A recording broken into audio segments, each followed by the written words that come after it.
I apologize for the audio. We'll try to make that a little better last time, but we didn't want anyone to miss any words. The principle of equal justice under the law is fundamental to who we are as a nation.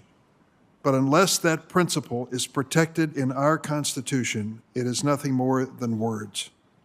For 100 years, Americans have been fighting to enshrine equality in our Constitution with the Equal Rights Amendment. 100 years.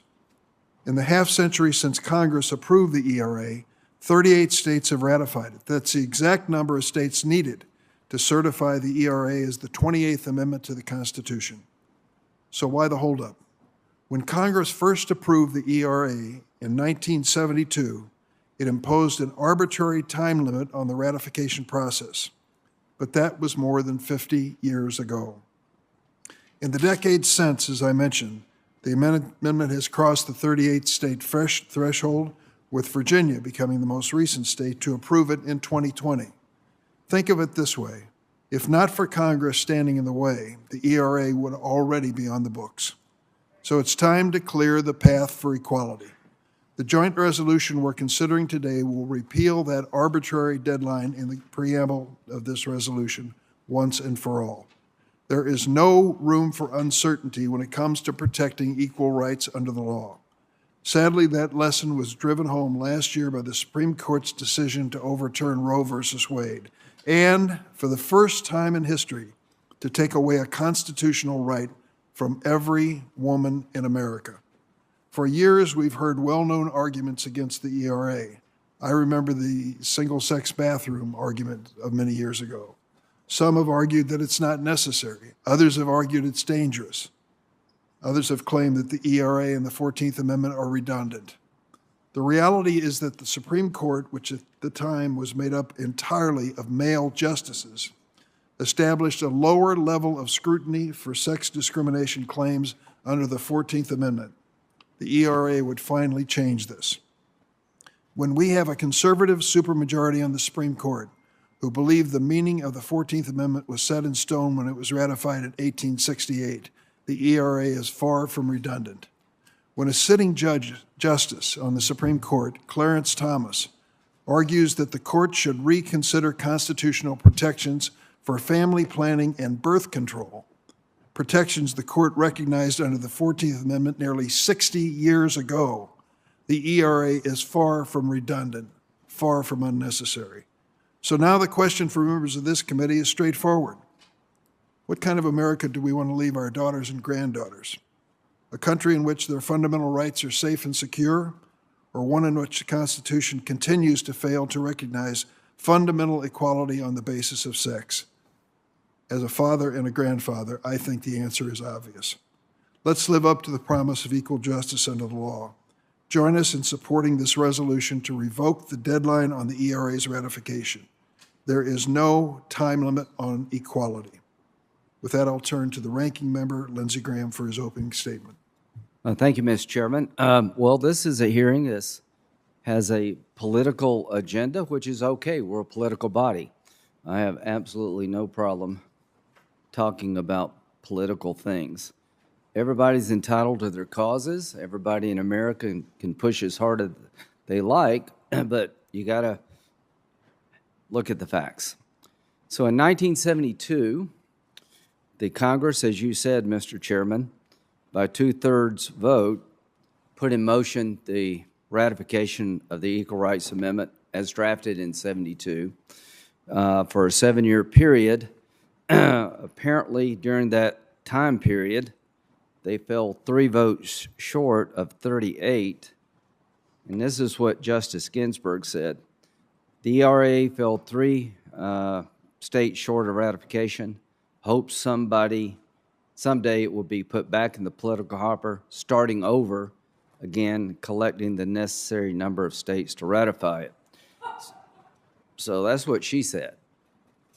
Now, there was an extension by majority of vote from 79 to 82, which you referred to give 3 more years to try to make up the shortfall. That didn't happen. But what did happen, 5 states who had previously ratified the amendment rescinded it: Kentucky, Idaho, Nebraska, Tennessee, and South Dakota. So from the time period in question, the support for the amendment went backwards. And this resolution before us is pretty simple. It says there will be no time limit to ratify the Equal Rights Amendment, but it also acknowledges that the Equal Rights Amendment is part of our Constitution. Well, that's what disturbs me the most, because it never received 38 states during the time period in question. In Dillon versus Gloss, the Supreme Court concluded that Congress has the power to set time limits on when an amendment must be ratified. So it's going to the Supreme Court. You lost there. It never got 38 votes for 1982. There's been an effort to 1982 to add to the vote total. You didn't mention that 5 states rescinded. So it's never gotten 38 votes if you count rescinding by 5 states. And I think it would be pretty obvious why 5 states rescinded when you look at the potential effect of this amendment. So we will have this debate. Now, I think we're going to have a vote on the floor. I think Senator Schumer promised a closer vote. I think it will fall well short of the 60 votes necessary, and I'll be glad to talk about the reasons why. But thank you for the hearing.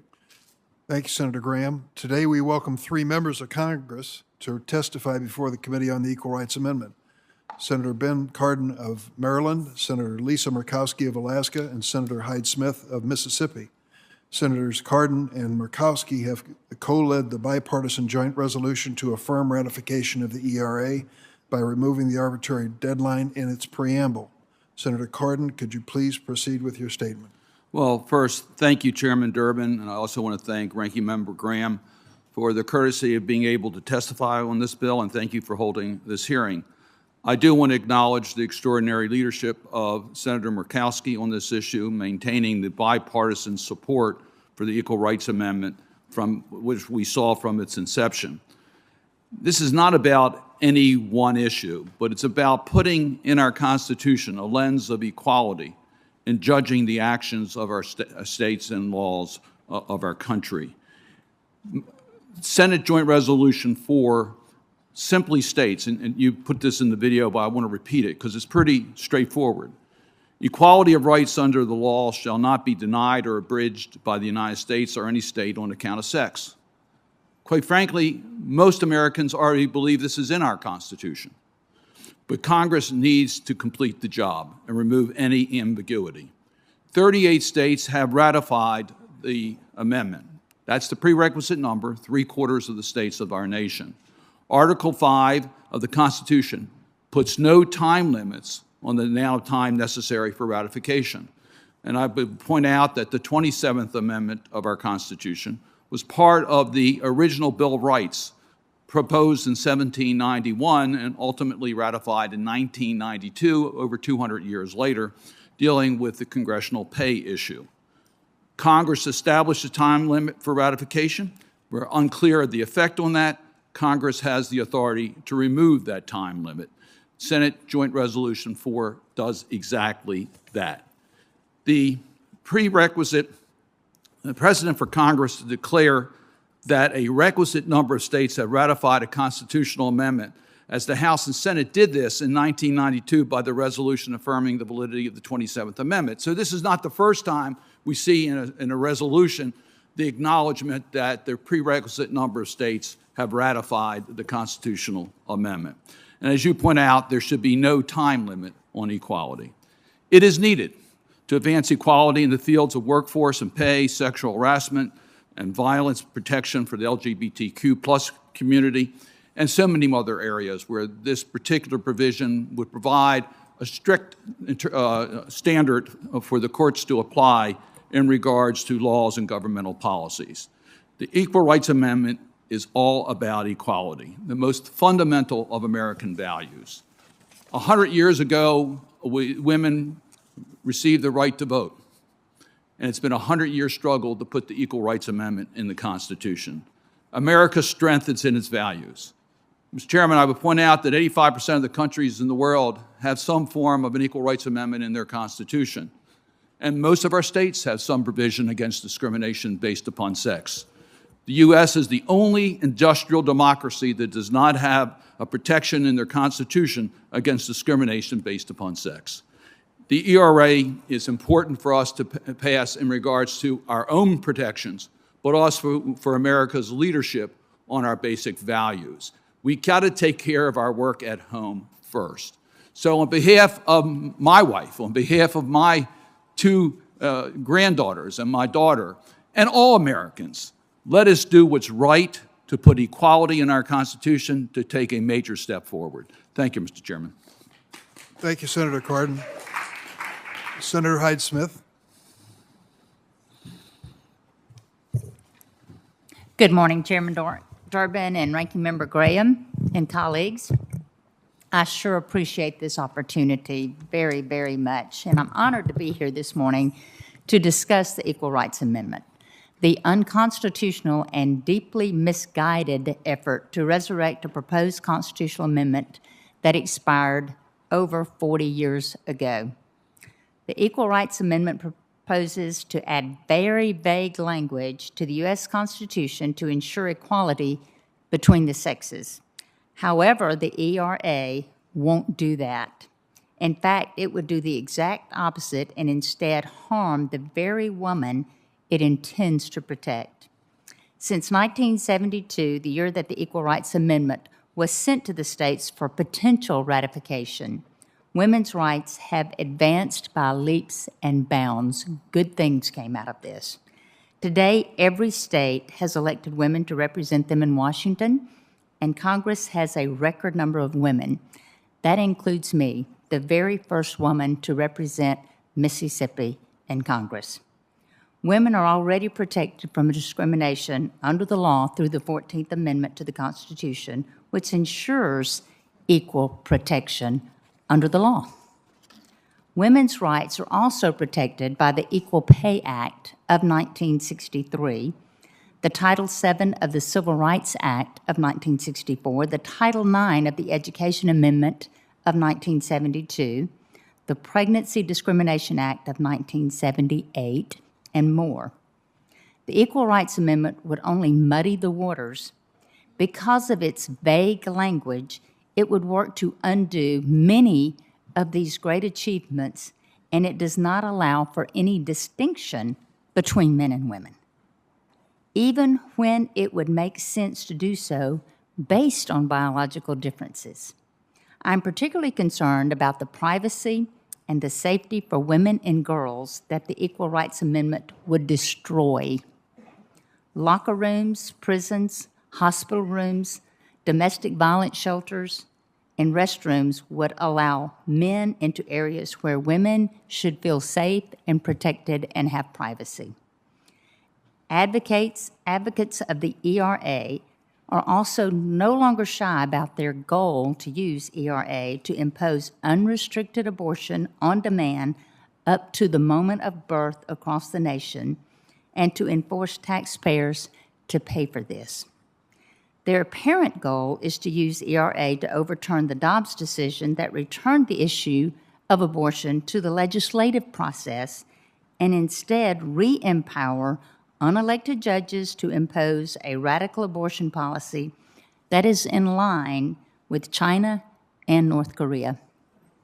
Even the most modest pro-life protections, like waiting periods, parental involvement laws, and restrictions on late-term abortions or partial birth abortions when the babies really feel this pain, could be struck down by the ERA. Beyond the problematic content in the amendment, all senators should be offended of the blatant disrespect for the legislative process with this effort to resurrect this long-expired amendment. The legitimate constitutional role of Congress in the constitutional amendment process ended when Congress submitted the Equal Rights Amendments to the states on March the 22nd, 1972.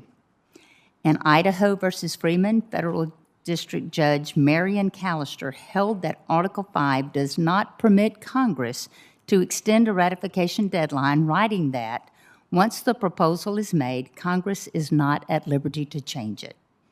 As Ruth Bader Ginsburg, a long proponent of the Equal Rights Amendment, said in 2020, I would like to see a new beginning. I'd like it to start over. Congress has no power to go back in time and resurrect an expired constitutional amendment like the ERA. Under Article 5, however, Congress may again propose the same or modified language addressing the same subject and try to approve a new joint resolution with the required 2/3 votes in each House of Congress. The 1972 Equal Rights Amendment would harm the rights of women and weaken the United States Constitution. I call on my colleagues to reject this unconstitutional and misguided effort. Thank you, Mr. Chairman. Thank you, Senator Hyde-Smith. Senator Murkowski. Thank you, Chairman Durbin, to Ranking Member Graham, to members of the committee. It is good to be here today to testify about this ERA resolution, a resolution that Senator Cardin and I have introduced for 3 Congresses now. 3 Congresses, we have introduced this same language to put before colleagues here. I want to thank Senator Cardin for his leadership in advocating for equal rights for women year over year over year. And I really am glad that we're able to get before the committee here today. At least since I've been working on this issue, I think there's been a surprising lack of attention by the Senate on this. In fact, as I talk to so many people, they say, well, we thought that the Equal Rights Amendment had already been adopted. They actually believe that we've taken care of. I'm going to speak quickly on our resolution's contents and some of the process issues, but I'd like to spend most of my time talking about why the resolution is important and why the Equal Rights Amendment is still needed. I think you, Mr. Chairman, have outlined much of the process here, and Senator Cardin has spoken to the very clear and I think very, very direct language that is included within the Equal Rights Amendment. It is not convoluted, it is not vague, it is very clear that what we're talking about is advocating equal rights for women under the law. SJ Res 4 removes the deadline for ratification by the states. It clears the hurdle for the archivist to publish and certify the ERA. It also affirms that the ERA has been ratified by 3/4 of the states after Virginia became the 38th state to ratify the amendment back in 2020. And I know that there is debate about the authority of Congress to remove that deadline. It's been noted by Senator Graham whether or not the ERA has been ratified by the 38 states, given later rescission by 5 of them. What we're trying to do with this resolution, some may say is a little novel, but what we're trying to say here is what has happened in the states should not die here in the Senate. The fact is, there's no law, there's no Supreme Court precedent that says that our resolution is somehow unconstitutional or something that Congress cannot do. So, putting aside all that, I do look forward to what the committee will hear in this next panel about these issues. But I would like to just give a few statistics in terms of why I think the Equal Rights Amendment is still needed, why it is not redundant. According to the 2020 census, women are about half, 50.5% of the U.S. population. Compare this to the makeup of the Senate. 25% of us are women. As Senator Hyde-Smith has noted, that's a record number. A record 128 women are serving in the House, but this is still only 29% of the chamber's total. I don't think we're there yet. I'm not satisfied with that. This committee, you've been very active in processing judicial nominations, so just look at the nominations for the federal bench. 38% of active district court judges are women. 66 of 170 active circuit court judges are women. That's 39%. So we're making some progress. We're making some progress. That's good. Is it good enough? shouldn't be good enough. In the private sector, only about 10% of Fortune 500 companies have women CEOs, and this is the first time in history a double-digit number has been reached. Notably and significantly, in 2021, women earned about 82 cents for every dollar men earned, certainly less than that in many states. Peeling back the layers of the onion, the gender pay gap was even greater for full-time female managers who earned an estimated 77 cents for every dollar earned by full-time male managers. Now we know that things have improved over the years, but we still have a long ways to go when it comes to achieving equality for women. And I think that we need the Equal Rights Amendment to get there. I'm very proud of the fact that in Alaska, we ratified the ERA in 1972, the same year that it passed the House and the Senate and was signed by President Carter. A few months later, Alaskans amended the state constitution to prohibit discrimination based on sex. Mr. Chairman, women should have equal treatment to men under the law, and Congress should do all that it can to ensure that the ERA is finally made part of the Constitution. I think it's long overdue. Senator Graham has mentioned that he's looking forward to the debate here to have a discussion about the potential effect of this resolution. I would suggest to you that the potential effect of this resolution is to ensure equal treatment under the law for women in this country. Thank you. I thank the committee.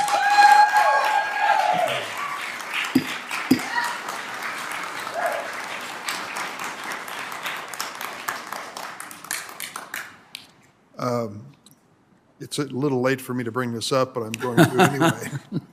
I ask those who are our guests here today and members of the audience to refrain from any type of interruption of the proceeding if they can, on both sides. I thank everybody who's here for attending, but we're going to try to keep this at a certain centrist level of debate for fairness on both sides. Let me thank my colleagues for coming, Senator Cardin, Senator Hyde-Smith, Senator Murkowski. We know you have a busy schedule, but we think your contribution to this conversation on the Equal Rights Amendment is historic and important. Thank you for joining us. We're now going to bring the second panel to the committee. We welcome 5 witnesses. I will introduce the majority witnesses and turn to Ranking Member Graham to introduce the minority witnesses. We have a slight change in the program. Our first witness is going to be Illinois Lieutenant Governor Juliana Stratton, who serves as my state's 48th Lieutenant Governor. She previously served as a member of the Illinois House of Representatives, where she worked to ratify the ERA in Illinois. Lieutenant Governor Stratton is joining us remotely because, unfortunately, we learned this morning she tested positive for COVID-19. I'm grateful she's still able to participate. We also are joined by Thursday Williams. Ms. Williams is a board member of the ERA Coalition and a former cast member of a Broadway show, What the Constitution Means to Me. Our final majority witness is Kathleen Sullivan, currently serving as senior counsel at Quinn Emanuel and previously served as dean of the Stanford Law School. Let me turn to Ranking Member Graham to introduce his witnesses. Thank you, Mr. Chairman. We have Ms. Elizabeth Foley. Professor Foley is a tenured professor and teaches constitutional law, civil procedure, and healthcare law at Florida International University College of Law. She went to the University of Tennessee to get her JD and Harvard for her master's. She is of counsel at Baker Hosteller, where her practice focuses on jurisdiction, separation of powers, appellate practice. She's a frequent media commentator, has published 3 books on constitutional law, has authored and co-authored numerous amicus briefs before the U.S. Supreme Court. She serves on the Florida Advisory Committee of the United States Commission on Civil Rights, on the editorial board of the Cato Supreme Court Review, and the Research Advisory Board of the James Madison Institute. She is also a member of the American Health Lawyers Association and the American Bar Association. She previously served as a member of the Committee on Embryonic Stem Cell Guidelines at the Institute of Medicine, National Academy of Sciences, was a Fulbright Scholar at the College of Law of the National University of Ireland. Ms. Jennifer Bracarius is a lawyer, columnist, political analyst. She is a graduate of Harvard Law School. She was an editor on the Law Review at Harvard. She is director of the Independent Women's Law Center, a project of the Independent Women's Forum. The organization defends free speech, due process, educational freedom, and the continued legal relevance of biological sex. Mrs. Braceras is an expert on Title IX of the Education Amendment of 1972. She has also been widely published by numerous networks and previously taught courses on civil rights, constitutional law at Boston College Law School and Suffolk University Law School. She's a former member of the United States Commission on Civil Rights and former trustee of the University of Massachusetts. Thank you. Thank you very much, Senator Graham. Let me lay out the mechanics for the hearing. After I swear in the witnesses, each witness will have 5 minutes to provide an opening statement, then a round of questions. Each senator has 5 minutes to ask questions, and I ask all to try to remain within their allotted time. So I'd ask those who are physically present to approach the witness table and stay standing for just one moment while I administer the oath. And I hope Lieutenant Governor Stratton is remotely joining us, and she will join in this oath-taking. If you please raise your right hand. Do you affirm the testimony you're about to give before this committee be the truth, the whole truth, and nothing but the truth, so help you God? Let the record reflect that all of the witnesses have answered in the affirmative, and I'm going to first defer to Lieutenant Governor Stratton for her opening statement. Let's hope that this is working.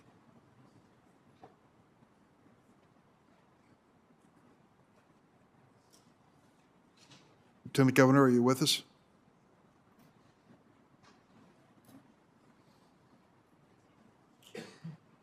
Good morning, and thank you, Chairman Durbin, Ranking Member Graham, and the distinguished members of the Senate Judiciary Committee for the opportunity to testify before you virtually today. My name is Juliana Stratton. I am the Lieutenant Governor of the great state of Illinois. I am the mother of 4 daughters, and I use she, her pronouns. I am honored to be here today on this final day of Black History Month, and on the eve of Women's History Month, to do my part in a fight that started long before me. I stand upon the shoulders of women like Sojourner Truth and Ida B. Wells, Fannie Lou Hamer, and so many others who paved the way for the rights of all women. They sacrificed so much to push us forward, and yet we still live in a country that does not guarantee we should be protected from discrimination in the Constitution. An explicit assertion that we are all equals is still missing, despite the women lawmakers across the nation who stood up to finish the work our foremothers started. In May 2018, I was one of those women. As a state representative, I joined a bipartisan vote for Illinois to ratify the Equal Rights Amendment. I made it clear to my colleagues in the Illinois House that gender equality and racial equality are not a zero-sum game, that we are all lifted up when everyone's rights are protected. We live with the stark reality that despite being the most educated demographic in the United States, Black women are only paid 64 cents for every dollar paid to white men. There should be stronger remedies to make sure women, all women, are paid an equal wage based on their abilities and qualifications and without discrimination based on sex. These protections will be of particular significance to women of color who face more workplace discrimination than their white counterparts. And despite impressive recovery efforts, the COVID-19 pandemic has deepened economic disparities that have already harmed women for generations. The recovery for jobs traditionally held by women have lagged woefully behind the jobs often worked by men. Also, women are twice as likely as men to work in low-paying occupations, and this rate is even higher for Black women and Latinas. On top of this, we are seeing the eroding of women's rights and their ability to determine what is best for their futures. Recent events have shown us all too well how easily decades of progress can be erased when our rights are not guaranteed by the Constitution. Every parent wants their child to have a better life, and that was certainly true for my late mother, Velma, who spent every day doing what she could to ensure doors of opportunity were open to me and her 4 children. And now I have a responsibility to my daughters, Tyler, Cassidy, Ryan, and Mackenzie, to honor my mother's legacy and ensure they can go even farther on this journey toward equality and justice, not just for them, but for young women and girls everywhere who deserve nothing less. Make no mistake, should the ERA pass, it will not guarantee that women will be treated equally overnight. We all know, for example, that the struggle continues for racial justice and equal rights for Black people and other people of color under the 14th Amendment, and women will also need to remain vigilant. We need a firm foundation for equality that is long overdue. Finishing this work is as important as ever, to acknowledge the rights that women, who make up over half the population, so deserve. So I urge Congress, when taking action, to consider your mothers, your daughters, and the women in your districts. It's time to make real a vision 100 years in the making so that our daughters and our granddaughters and the next generation of women are seen as exactly who they are, equals. Thank you. Thank you, Lieutenant Governor. Our next witness, I hope, help me pronounce your name, Braceras, correct? Ms. Jennifer Braceras, please proceed. You need to turn your microphone on. Slide your finger over the red light. It should work. I hope it does.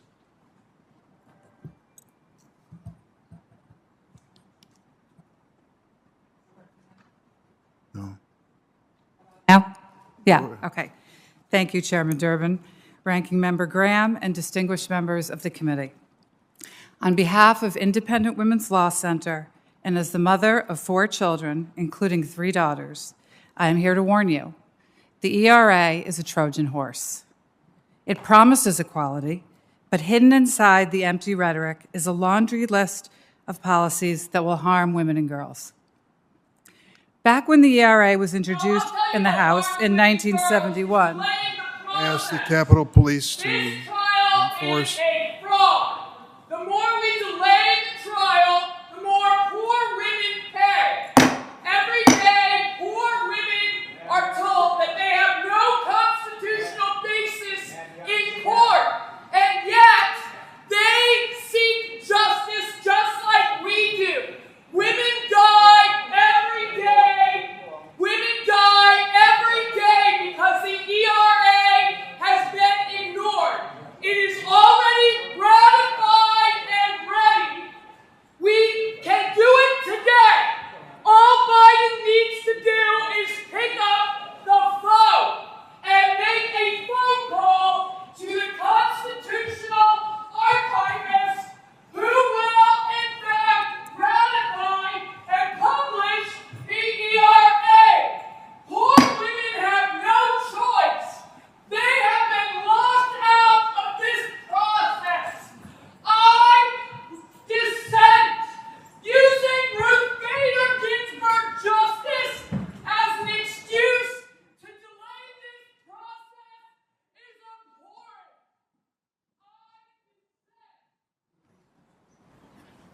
abhorrent. Let's try to maintain order so we can get through this proceeding and have all points of view expressed. the people who have been locked out of this process, frankly, are the 62% of American voters who either weren't born or were too young to vote when the ERA expired in 1979.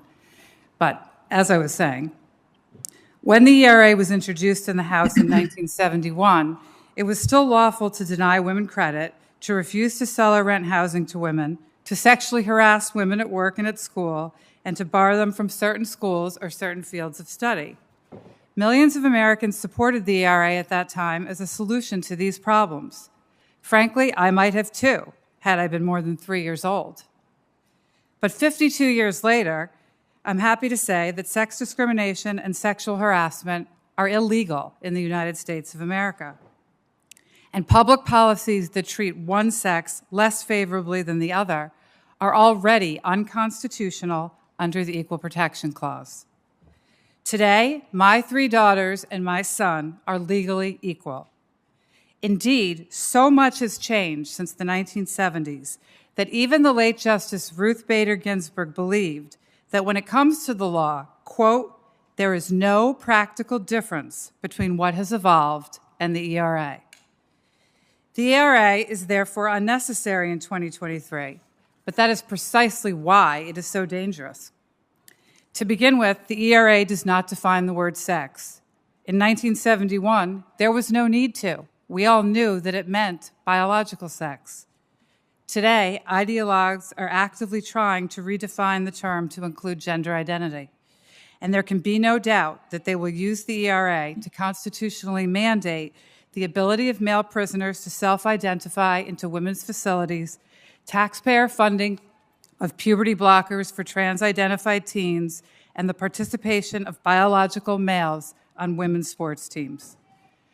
But even if the ERA did define the phrase sex consistent with biology, the amendment would still jeopardize many single-sex spaces we take for granted. Layering the ERA on top of the Equal Protection Clause could suggest that it requires something more, and it might imply that it forbids public policies that ever distinguish between males and females. But males and females are not the same. We never will be. And our laws and public policies shouldn't treat us as if we're interchangeable. Do members of this committee really want to constitutionally forbid public schools from offering single-sex sports teams, sexual assault support groups, or even fraternities and sororities? Do you want to outlaw grants to female-owned businesses or grants that encourage women and girls in STEM? Because make no mistake, by applying the strictest constitutional scrutiny to sex-based programs, this is what the ERA will achieve. But it gets worse. The ERA has the potential to outlaw not only single-sex spaces, but all sex disparities, or so its proponents claim. But what if the disparities favor women? Women today earn the majority of bachelor's and master's degrees. Should state schools be forced to discriminate against women in order to achieve parity in all programs? Should the government be required not only to draft women, but to draft them and send them into combat in equal numbers as men? Shouldn't we at least let the state legislators who represent today's voters debate and vote on the merits of these policies before we force them on an unsuspecting public? The ERA would be devastating not only to women and girls, but also to religious liberty, threatening the tax-exempt status of religious groups that ordain only men and prohibit federal funding of religious organizations that counsel young people about biological sex differences. Americans could certainly choose to amend the Constitution to do any of these things, but at no point have 38 states agreed to an amendment that would do these things, and Congress cannot now dissolve the ERA's ratification deadline and claim that they have. Thank you. Thank you, Ms. Braceras. Ms. Williams?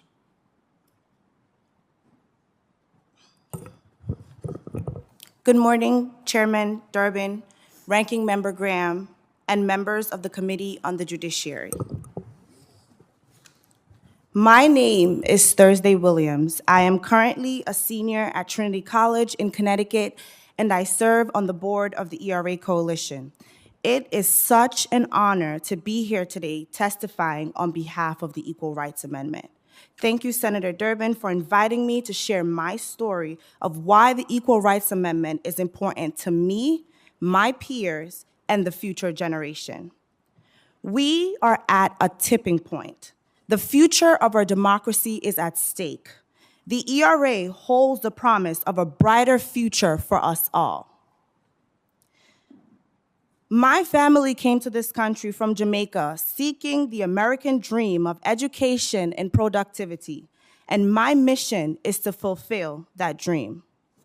I proudly became a citizen, was accepted into a competitive college, took on leadership roles, became president of Trinity College Black Women's Organization, and engaged in spirited debates about rights and freedom. I fell in love with the United States Constitution in high school when I participated in constitutional debates through the Legal Outreach Program.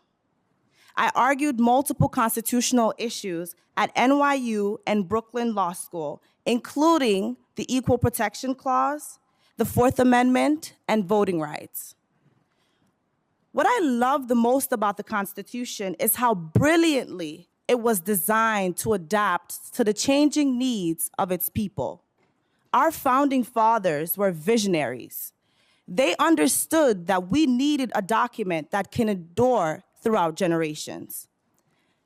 That's when I knew this was the thing for me. I wanted to study law. I wanted to be one of the change makers. During my senior year of high school, I had the opportunity to perform in an award-winning Broadway play, What the Constitution Means to Me. Each night, I debated why we should keep the United States Constitution. There was a part in the play where I was talking about inequality, and I was thinking about the fact that not so long ago, I would have been considered property. Not so long ago, I wouldn't even have had the opportunity to stand on stage as a Black woman. In my closing argument during one performance, I stopped mid-show, and I just stood there crying my eyes out at the idea. Here I am defending a constitution that at one point considered me 3/5 of a person. A constitution that doesn't explicitly recognize women in it. A constitution that in 2023 still doesn't explicitly state that I am equal to a man. For the first time, it became clear to me that this document was not written for me. Nevertheless, I will continue to defend this Constitution, and I will fight for my rightful place in it. This is why I'm here today. I am here to defend an amendment that would finally guarantee me equality. After graduating in May, I will be starting my professional career at one of the most prestigious law firms in the country. As exciting as this should be, I proceed with caution because I am aware that although I am as capable as any man, the system is stacked against me. As a woman of color, I am more likely to be offered less than a man for the same work. I am more likely to be overlooked for raises and promotions.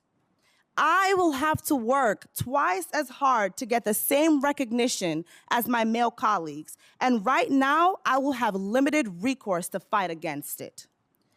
This is why it is important for myself, my peers, and the future generation to have the Equal Rights Amendment. We deserve a constitution that guarantees equality regardless of sex. A constitution that we can use as a tool to fight discrimination. The Equal Rights Amendment has fulfilled all requirements to be added to the Constitution. Now it is time for it to be recognized. If we continue to hold back more than half of our people from accessing equal opportunities, what does that say about us as a country? How can we be the beacon of freedom and democracy we claim to be if we do not declare that sex discrimination contradicts the American dream? The ERA will make the Constitution a more perfect document so we can have a more perfect union. It is time we stop disappointing the future generation. Thank you. Thank you very much, Ms. Williams. Professor Foley? Thank you, Chairman Durbin. Ranking Member Graham, members of the committee, I'm grateful for the opportunity to testify about this important issue. And as a constitutional law professor and someone who practices constitutional law, I'm going to stick to the law. Okay, so let's talk about Article 5 of the Constitution. Article 5 of the Constitution gives Congress an express power to propose constitutional amendments, including a power to propose their mode of ratification. And Congress usually does this via a joint resolution. Once that joint resolution passes by 2/3 supermajorities as required by Article 5, Congress's role under the Constitution is done. It's exercised all the power that it has under Article 5.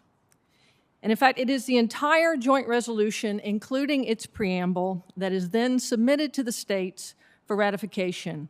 The joint resolution that you would pass in your Article 5 capacity is the proposal itself.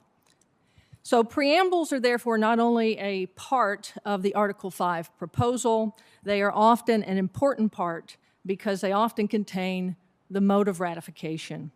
So let me give you a quick example. When Congress passed the Bill of Rights proposal, the preamble specified that those amendments, the first 10 amendments to the Constitution, those amendments' mode of ratification must be by state legislatures rather than state conventions.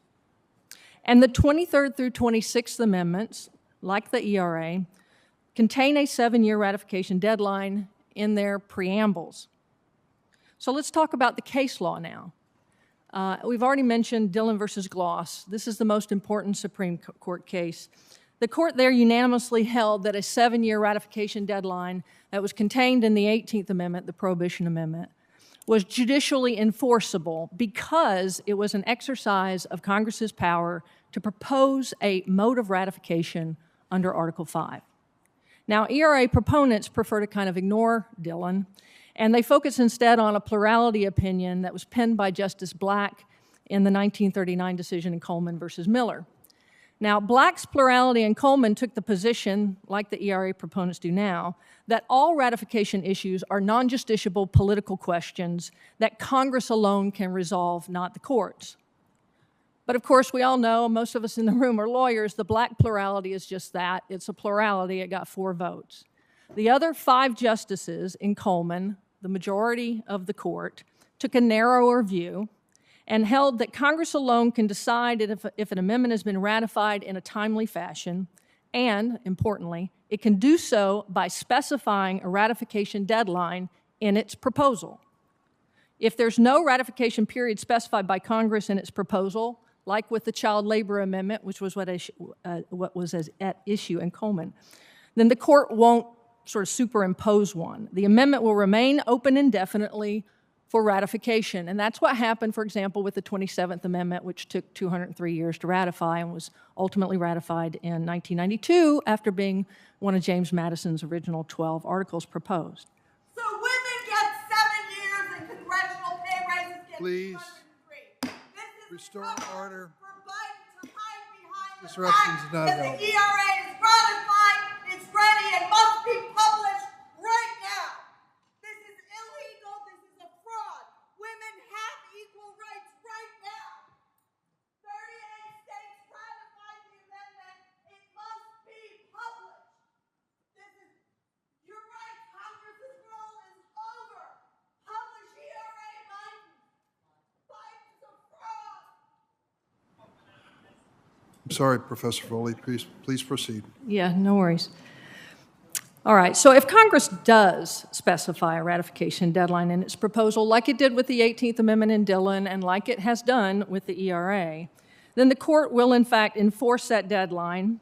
And either way, notice that Congress is the one in control. It can define the terms that it wants in its proposal that it initially submits to the states.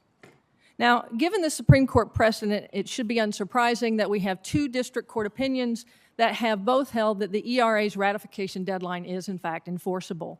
There was the Idaho v. Freeman case, which I think someone mentioned earlier, from 1981. And then most recently, we have the Virginia versus Ferrero case from the D.C. District Court in 2021.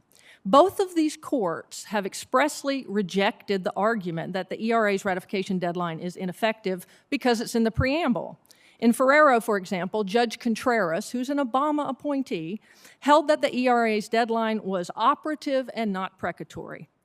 So unlike the Constitution's preamble or preambles in ordinary statutes, the ERA's deadline doesn't use flowery language that doesn't have some sort of discernible standard. It's operative language. Moreover, and importantly, I think, Congress and the states have a very long-standing history of treating the mode of ratification that's contained in a preamble as binding. I gave you the previous example of the Bill of Rights preamble. This history is entitled to great weight and has been by courts. And finally, Ferrero's ratification analysis isn't dicta as some of the ERA proponents claim. Judge Contreras expressly stated twice in his opinion that his conclusions both on standing and ratification were what he called alternate holdings. And as lawyers in the room know, it's black letter law that alternate holdings are not dicta. My written testimony cites numerous cases, including Supreme Court cases on this. If Congress can recognize ratification outside a proposal's specified deadline, then think about it. Congress will have a vast new power that is not contemplated under Article 5 or any other part of the Constitution. Congress could specify one mode of proposal in the actual proposal that it submits to the states, and then years or even centuries later, it could alter the mode of proposal by a simple majoritarian resolution.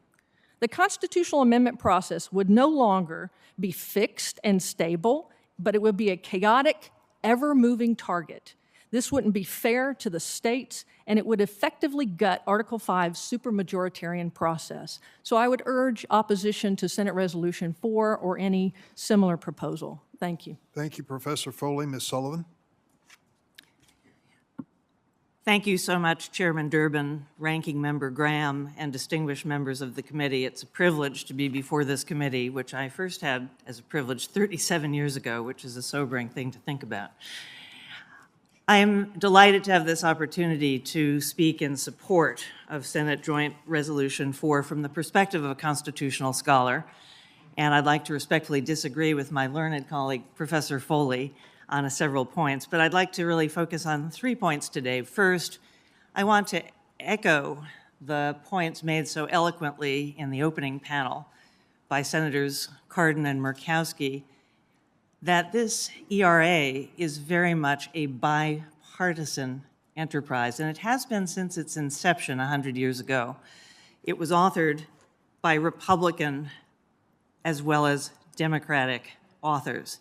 It was proposed in a bipartisan fashion, and it was ratified in bipartisan fashion. It was great Republican congresswomen who reached across the aisle to Democratic congresswomen to propose the ERA in 1972, and it's been bipartisan right through the ratifications by Illinois, Nevada, and Virginia. Second point, I would like to echo the chairman's eloquent words about why the ERA is not redundant of existing equal protection jurisprudence as announced by the court. It's not redundant. It's true we have had, as all of my colleagues have said, we've had advances for women, very important advances over the last 50 years, but they're not guaranteed in the Constitution. And under the current Supreme Court's approach to interpreting the 14th Amendment and the other Civil War amendments, they look to history. And I can tell you that the history of the framing of the 14th Amendment was not surrounded by the view that women were the equal of men. And don't take it from me, you can take it from the Supreme Court, which upheld in Bradwell against Illinois in 1872, a few short years after the 14th Amendment, the power of Illinois to exclude women from the practice of law. Or the Supreme Court in Minor versus Happersett, an 1874 decision in which the Supreme Court held women did not have an equal right to vote with men under either the Equal Protection or the Privileges and Immunities Clause of the 14th Amendment.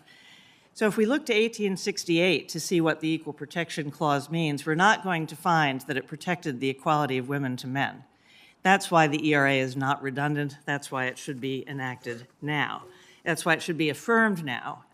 It's my belief that under Article 5, Congress proposed it, 38 states ratified it. It is the law now, and the only thing standing in the way, is the congressional deadline, which Congress set in 1972, altered in 1978, and has the power to change today. And that's what I want to end on. My third point, and the most important point for today, is to absolutely affirm, from a perspective of a constitutional scholar who's looked at Article 5, that this body has the power to remove the deadline that was set in 1972 and extended in 1978.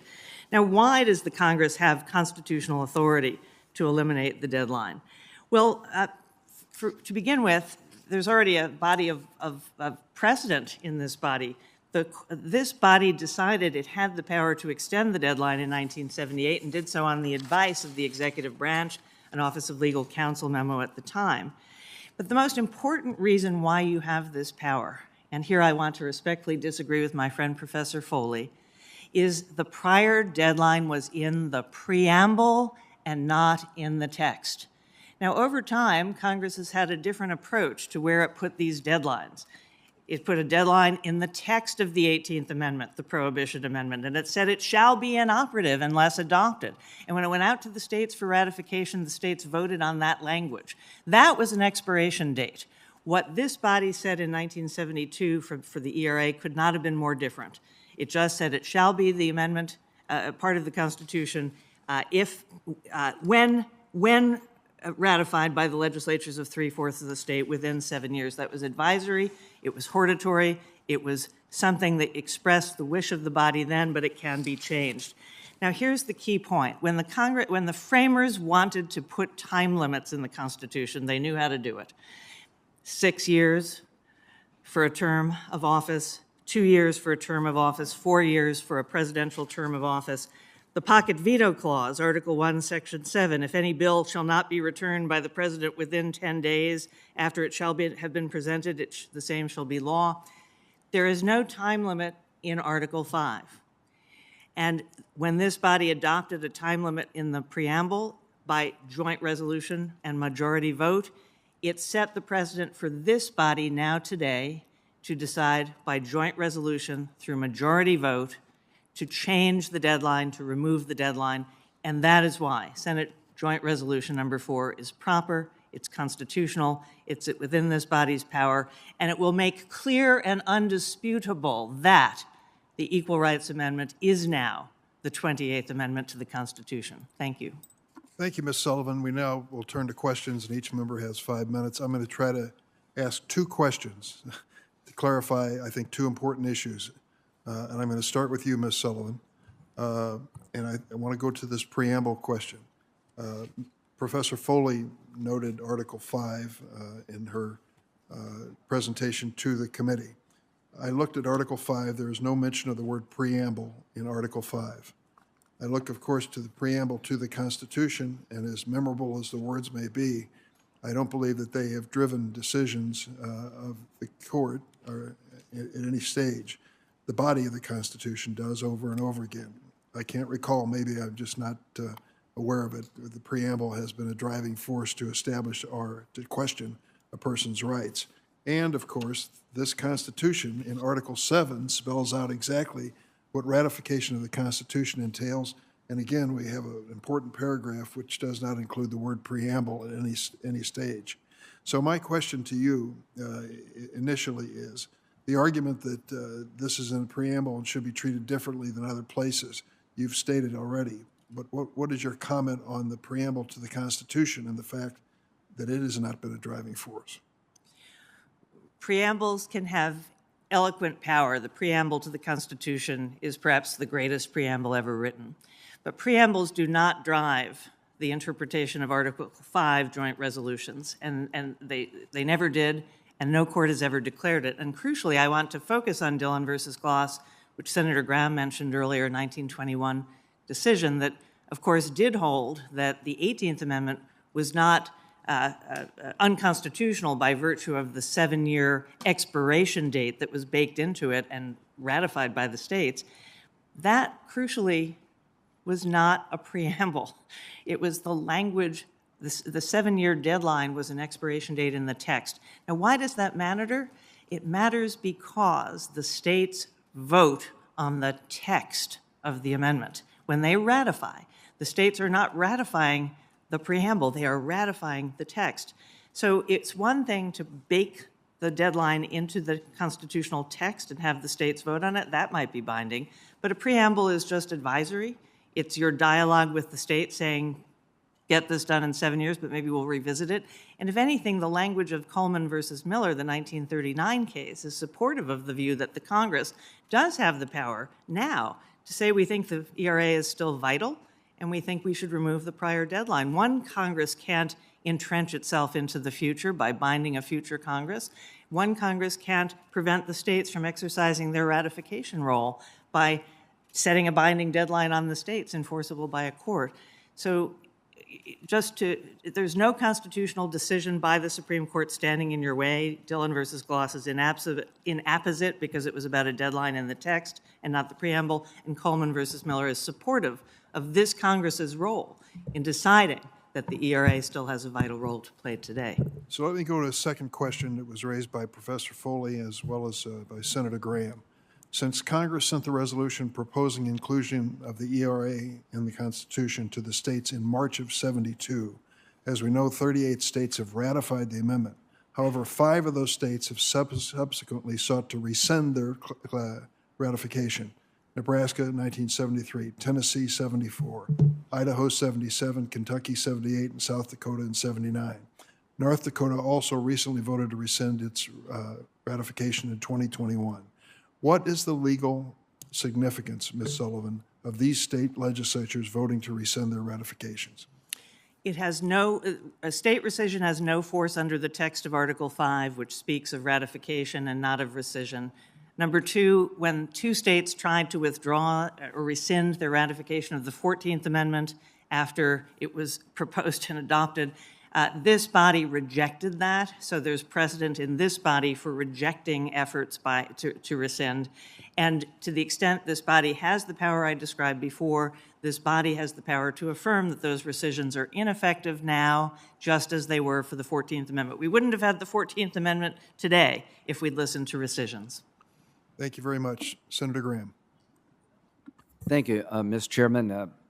Give me a little bit of latitude, if you don't mind. There's sort of some breaking news here. Apparently, the D.C. Circuit Court of Appeals just affirmed the holding, I think it's Virginia versus Ferraro. Is that the name of it? Yes, that's the name of it. Illinois now. Give me a second to set the stage, Mr. Chairman, if you don't mind. So you had 2 states basically sue in district court who ratified the ERA after the time period in question, compelling the National Archivist to enroll it in the Constitution. Is that generally what they were suing about, Ms. Foley? Well, I don't know. I haven't read the opinion yet. Since Illinois and Nevada brought a lawsuit yeah, in the district court correct. saying their ratification after 1982 Was should valid. count and get you to 38. And the district court said no. Is that correct? That's correct. They sought a writ of mandamus to force the U.S. Archivist to publish. So the district court upheld the idea that we, the Congress, could set deadlines, which we did in this case. Correct, citing Dillon. Okay. So today, the D.C. Court of Appeals rejected the mandamus request and upheld the lower court. So that's where we're at like 11 or whatever time it is. The point I'm trying to make is that the reason we're not starting over and we're trying to turn the Constitution, in my opinion, upside down is because if you started this process today, you wouldn't come anywhere near 2/3 of the House and Senate to ratify this amendment. And you all know that. Times have changed. Women's rights have been acknowledged. And why it would be so soundly rejected, this amendment would lead to chaos.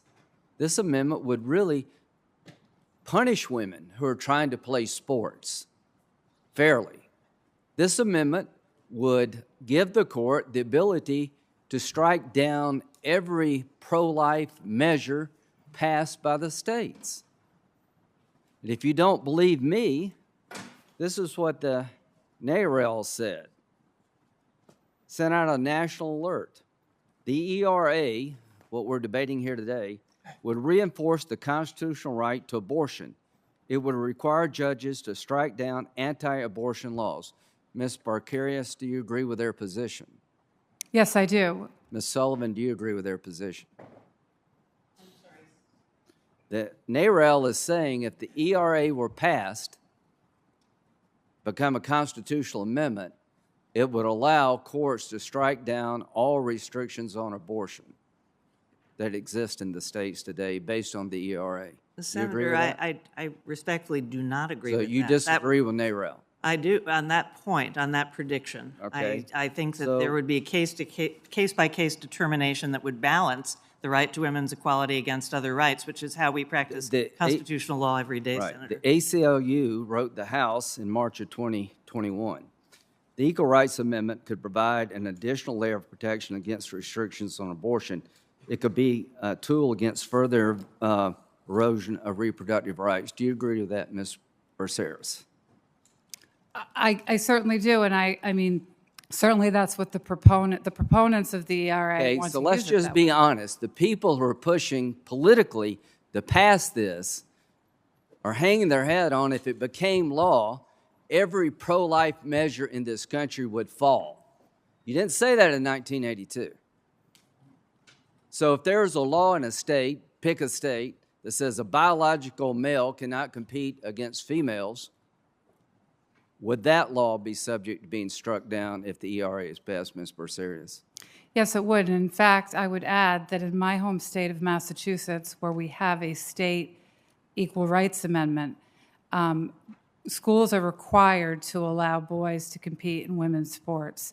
And as a result, my daughter, who is now a Division I field hockey player, in her senior year of high school, her team competed against at least 3 teams that had more than 3 men on them, as is their constitutional right in Massachusetts. So if gender identity becomes the new standard under restriction. Oh, and this isn't gender identity. These were not trans-identified Right.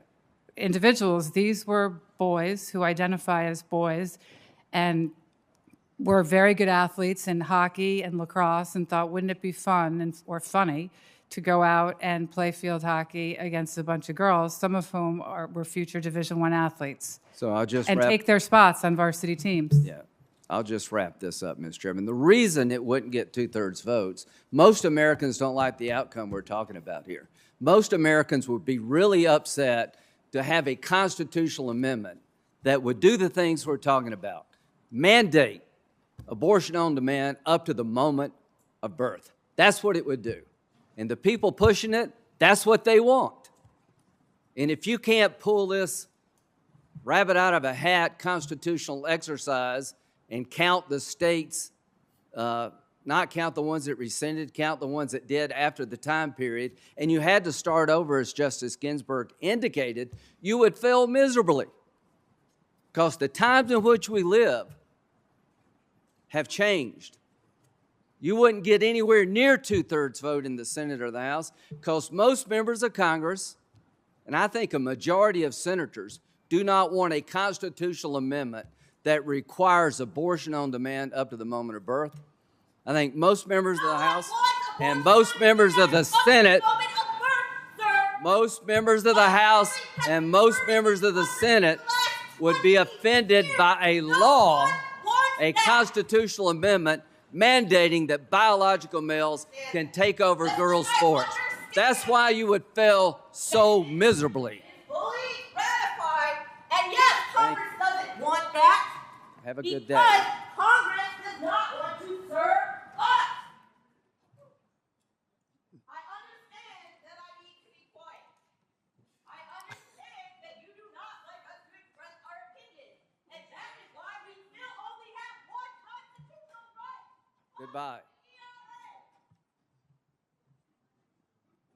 So, if the Senator from South Carolina, bear with me, I see this opinion that you've referenced in your statement, and as I understand it, the circuit court was affirming what the district court had decided, that the court itself was not going to overturn this decision, which puts the ball right smack dab back in Congress court. Yes, sir, that's right. So, and the point is that the courts have upheld the position of the district judge. And what I am saying, no, it doesn't put it back. The law of the land is that 7 years plus 3 years is the limit. And we're not buying into what you're selling here. No, we don't agree with that. And so let me tell you the sequence of members who will be called on based on the early bird rule. First, Senator Whitehouse, then Senator Grassley, Klobuchar, then Senator Lee, and the list goes on from there. So let's start with Senator Whitehouse. Thanks, Chairman. It's always interesting to me to figure out who's here in the room. So if you don't mind, Ms. Braceras, I'd like to ask you a few questions about the Independent Women's Law Center. Sure. What is its relationship with the Independent Women's Forum and the Independent Women's Voice organizations? We are the legal advocacy arm of the Independent Women's Forum and Independent Women's Voice. So they share support for the organization that you are here representing together? Correct. We're a part of Independent Women's Forum. Okay. I'm sorry, you're a part of Independent Women's Forum or you're a part of Independent Women's Voice? We're a part of, well, both. Okay, got it. What else do Independent Women's Forum and Independent Women's Voice share? Do they share officers? I'd be happy to respond to those questions in writing. I don't really have the corporate structure in front of me right now. You don't know if they share officers or not? We have overlapping employees, some, not all. Okay, so you share staff, some staff, correct? Correct. You're not sure whether you share officers or not, but you'll get that to me in writing, correct? If you'd like. I would like. Do you share donors? I have no idea. I'm an employee. I'm not a part of the fundraising arm. Could we add that to the questions you'll get back to me in writing on, whether you share, Whether organizations share donors? Sure. I'm quite sure they don't share donations. Individuals may donate to either Independent Women's Voice, Independent Women's Forum, or both. But no, they don't share the donations. But they may have the same donors, correct? It's possible. That's what you'll let me know, correct? Sure. And office space, do they share office space? We're a virtual office. We have been since long before COVID, actually. Our staff almost entirely of women, and for a variety of reasons, our organizations made the decision long ago to allow our staff to work from home. What distinctions would we find between the office arrangements for Independent Women's Voice and Independent Women's Forum? Well, as I said, we're both virtual companies. So there's no difference between the office There is no arrangements office. for either There organization? is no office for either of them. There's no physical office, There but is you no do get physical together, you office. have meetings, you do Zooms, you do phone calls, all of that sort of thing that offices do, correct? Correct. And when you do that, is there a distinction between whether it's being done by Independent Women's Voice or Independent Women's Forum? Yes, depending on the meeting. I mean, if IWF policy staff calls a meeting, then it's a meeting of the IWF policy staff. Okay. The history of your organization, as I understand it, is that Independent Women's Forum was led from 2000 to 2005 by Koch Industries lobbyist Nancy Pfotenhauer. I don't know if I pronounced that name right, but is that true? Nancy Pfotenhauer was president of IWF for a time period. I don't have the exact dates in front of me. And as I understand it, in 2003, she was also president of Americans for Prosperity, which is the Koch organization's primary political battleship, I would call it, entity. I have no idea, Senator, and I'm pleased that you're so interested in the work of IWF. I hope that you'll ask the other panelists here today and other panelists that come before you on other Well, there are more similar mysteries questions. around, I think there are more Not mysteries sure why around you're- yours than the others, so if you don't mind, Well, I'll there's focus no on mystery that. about IWF. It originated as Women for Judge Thomas, correct? Yes, it did. Founded by Ricky Silberman, who had been co-chair or vice chair of the EEOC with Justice Thomas. And the Koch Industries lobbyist ran both those organizations at the same time that she ran Americans for Prosperity. I for those have no years. idea what you're talking about, a Okay. Koch industry lobbyist. I think I have no knowledge of that. All right. You do take positions on judicial nominees, do you not? We do. Have you ever taken a position in favor of an appointee of a Democratic president? Have I personally, or has the organization? Either organization or yourself, all three. I'm sure that I have. Okay, let's set certainly. that aside then and look at the two organizations, since that's where my question was going. Have they? Well, to be honest with you, the organizations have for the most part, only weighed in on Supreme Court nominations. I think there were Have you ever supported a Democratic nominee? Has either organization ever supported a Democratic nominee to the Supreme Court? Not in my knowledge, no. We support nominees who support an originalist interpretation of the Constitution. Has the international, this will be my last question, did the international, the Independent Women's Forum call the testimony here to this committee by Dr. Christine Blasey Ford a publicity stunt? Did the Independent Women's Forum say that? Yep. I don't recall. Okay. My time's up. Senator Grassley. Ms. Braceras, Justice Ginsburg quote about the Equal Rights Amendment falling 3 states short of ramification has already been referred to, and she said it should start all over again. Given how rare it is for our history to amend the Constitution, do you agree with Justice Ginsburg that the amendment process should start over to ensure constitutionality and the confidence of the American people?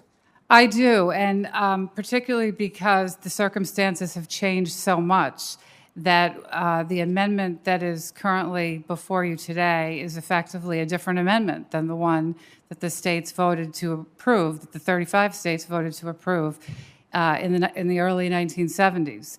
I would also argue that 62% of the American voters, at least 62%, were not of voting age or were not yet born at the time that the states first considered this amendment.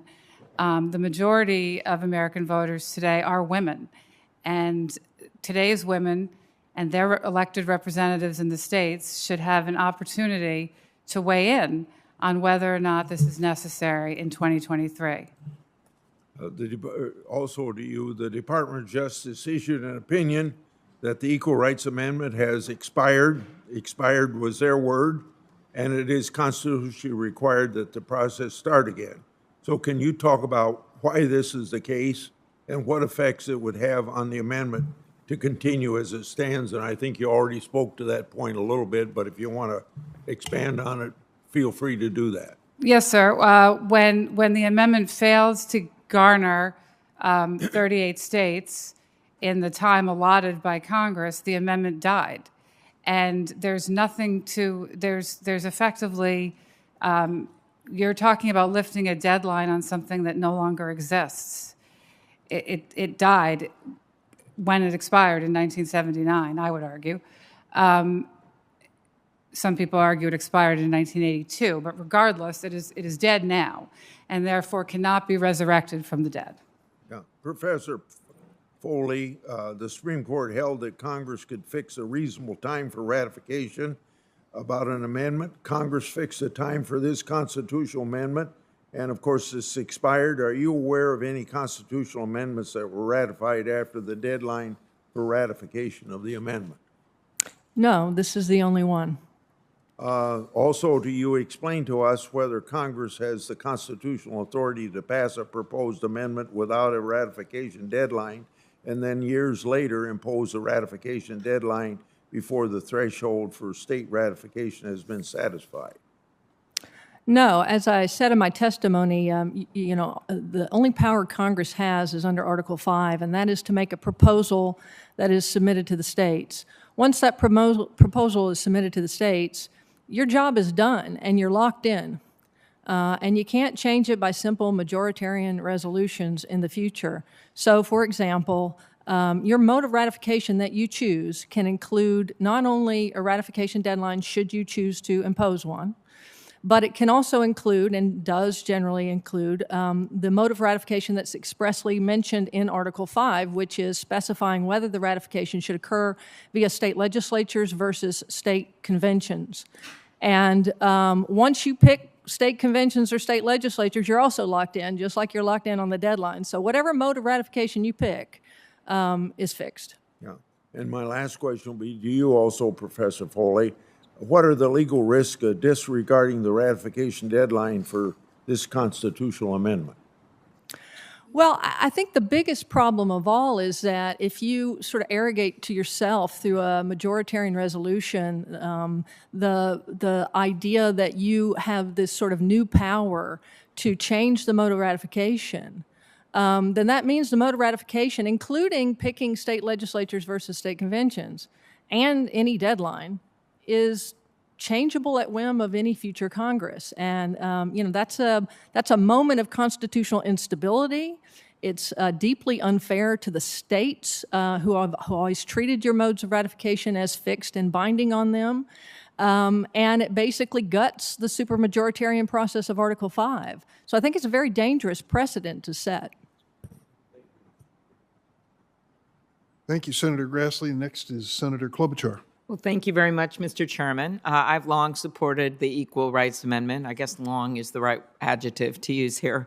And really appreciated all the testimony, but especially Senator Murkowski's willingness to talk about the importance of bipartisan support for this. And I'd start with you, Lieutenant Governor Stratton.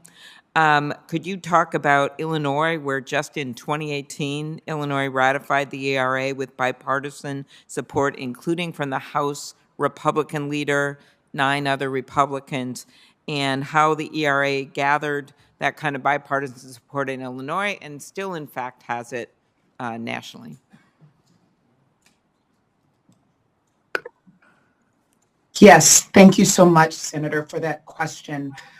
In 2018, as I served in the Illinois House, I was proud to not only vote for the ratification of the Equal Rights Amendment in Illinois, but to do so alongside of my colleagues on both sides of the aisle. It was a bipartisan vote, and I think that one of the things that was so influential in that debate on the House floor was to talk about the implications, not just for women today, but for women and girls of the next generation and the generations to come. I think I heard a statement in one of the previous speakers talking about what would happen if we needed to wait for every vote, wait until we had the next generation to be alive and able to make a vote. Well, certainly that is not something that I would have wanted as it relates to the 14th Amendment as a Black woman, for someone to say, well, let's just wait until the next generation is alive and can vote. I'm grateful that there are votes that can be taken and amendments that can be made to our Constitution that enshrine rights that demonstrate that we should be able to live free from discrimination. Thank you. Right now in Illinois. Thank you. Okay, thanks. I just have a few more questions. We have our little 5 minutes here. So I guess I will go to you, Professor Sullivan. Last year I joined Senator Blumenthal, Cortez Masto, as well as former Representative Maloney, who's here today, returned. Thank you for being here. And Spear in urging the Justice Department to withdraw an opinion issued under the previous administration, seeking to stand in the way of the ERA being added to the Constitution. The Justice Department said that the prior opinion did not prevent the Congress, in fact, from taking action related to the ratification of the ERA. Do you agree with the Justice Department that there's nothing stopping Congress from taking action regarding the ERA? Yes. Okay, well, that is nice and succinct. Thank you. The other question I wanted to ask you was that given the Supreme Court's willingness to roll back fundamental rights, do you agree that it is more important than ever to enshrine formal protections in our Constitution guaranteeing women's equality? Yes, absolutely. Okay, and I think that's very important for people to know the moment that we are in time. While this has been going on, as I described it early on, for a long, long time, and women have been fighting for their rights, and it has been, in fact, ratified in so many states, it is all the more relevant today. I guess I would end with you, Ms. Williams. I know in high school you performed on Broadway in What the Constitution Means to Me. I actually got to personally see the play when it came to Minneapolis. And it was an amazing experience, and I know different high schoolers have performed as part of that play for many years. I want to give you the opportunity to tell the committee what a guarantee of equality in the Constitution would mean to you. Yes. So as I've previously mentioned in my testimony, in May, I will be starting a position as a litigation paralegal at one of the most prestigious firms. And I think when thinking about the experience of women, and especially Black women in this country, it is important for us to have tools to fight against discrimination, to have tools that will help us gain the equality we deserve. As I've said, women in this country are not offered as much as men. I will have to work as hard as my male colleagues. I may not receive the same respect as my male colleagues, and I will have limited recourse to fight against that, and I deserve that. As a Black woman, I experience this world very differently from each and every person on this committee, and it is important that my perspective and my experience is in this Constitution, is in this document. So this is why we need the ERA. Very good. Thank you. Thanks, Senator Klobuchar. Senator Lee? Thank you very much, Mr. Chairman, and thanks to all of you for being here. It's important to remember that when Congress proposed this amendment in 1972, it didn't happen in a vacuum. When Congress went to propose it, it didn't have the votes that it needed. It added the 7-year limitation in order to secure the consensus necessary to achieve a 2/3 supermajority vote in both houses. In other words, there were members of Congress needed to vote for it who weren't willing to vote for it without that provision. So that's how they achieved the bargain. And we can't just ignore that. That shouldn't be ignored. You can't ignore it without doing violence to the process articulated in Article 5 of the Constitution for how to amend it. But it's important anytime we amend the Constitution to make sure that we understand what the language means.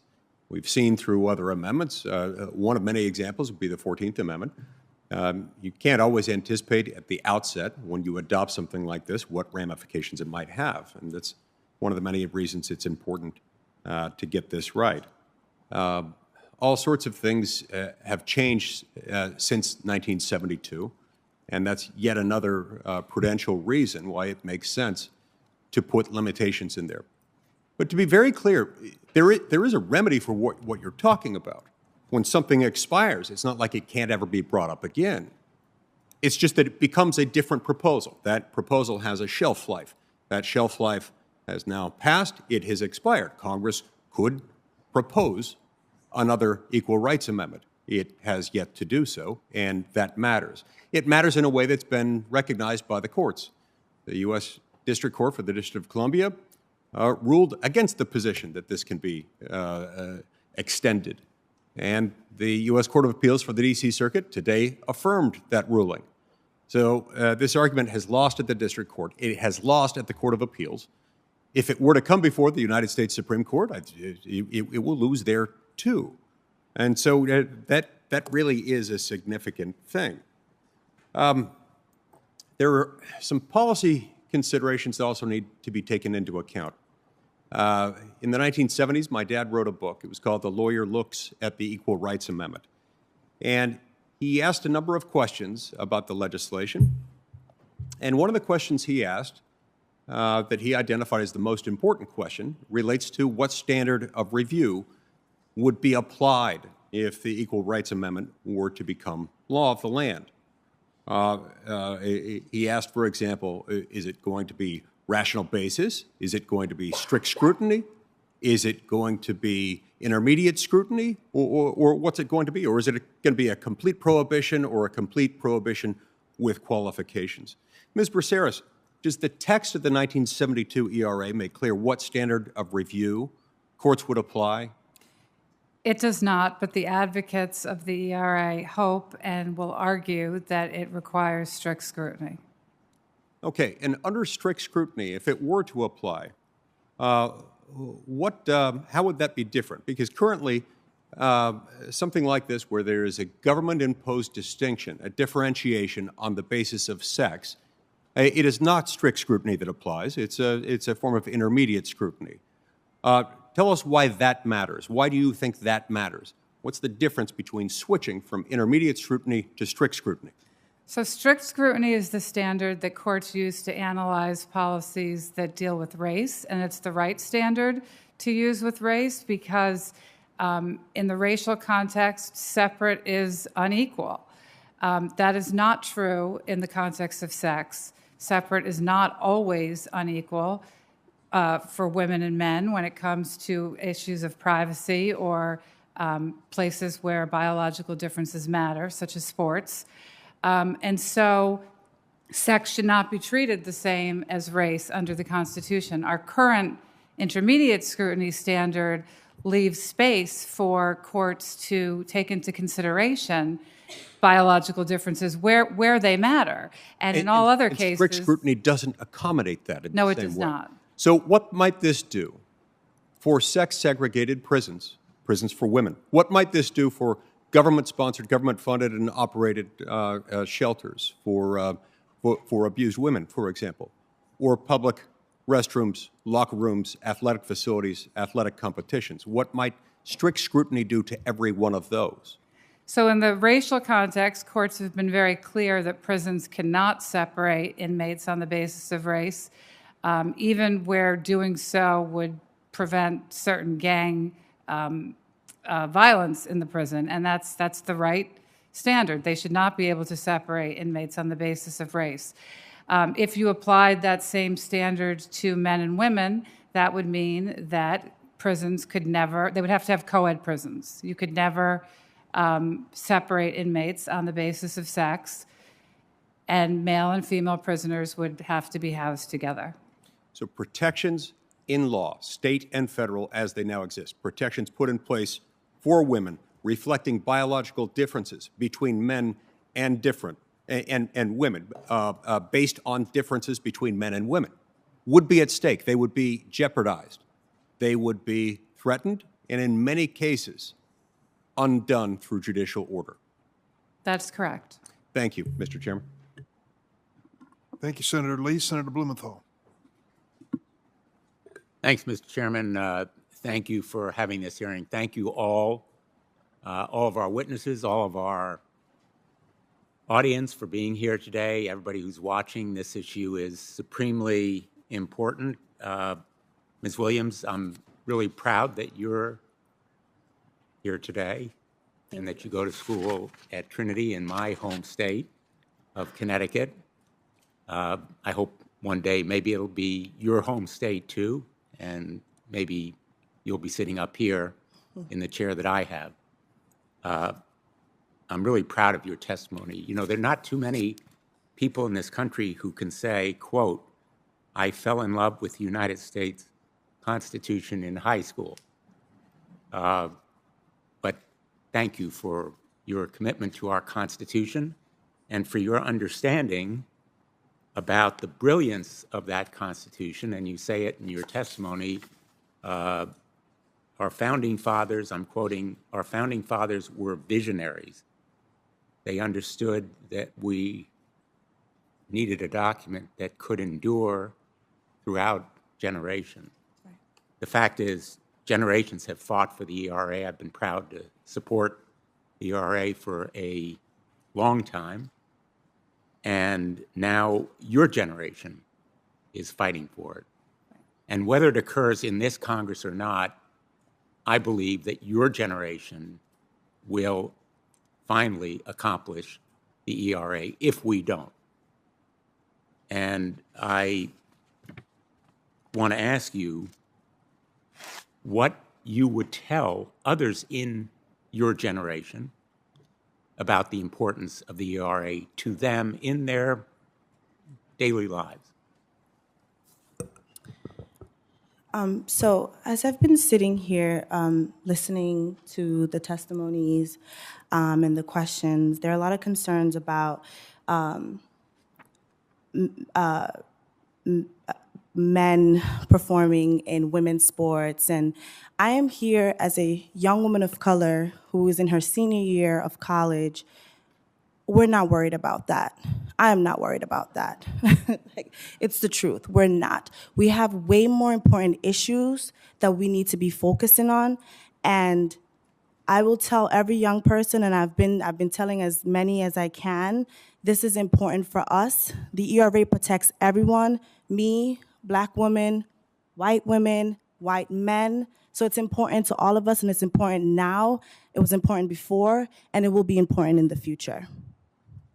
Now, you happen to be going to school in Connecticut, which ratified the ERA overwhelmingly, and in 1974, in fact, adopted its own constitutional amendment by 77%, the equivalent of the ERA in our state.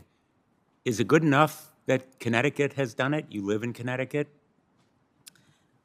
So it's not good enough.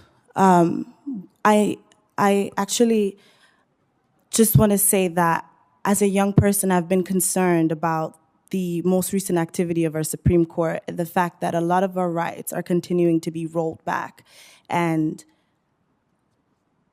I am now actually seeing the importance of having this amendment because of that. So having a law in Connecticut is not enough. We need this amendment.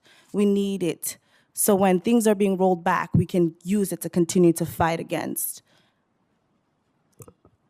And in the future, are you going to continue to work for the ERA? Absolutely.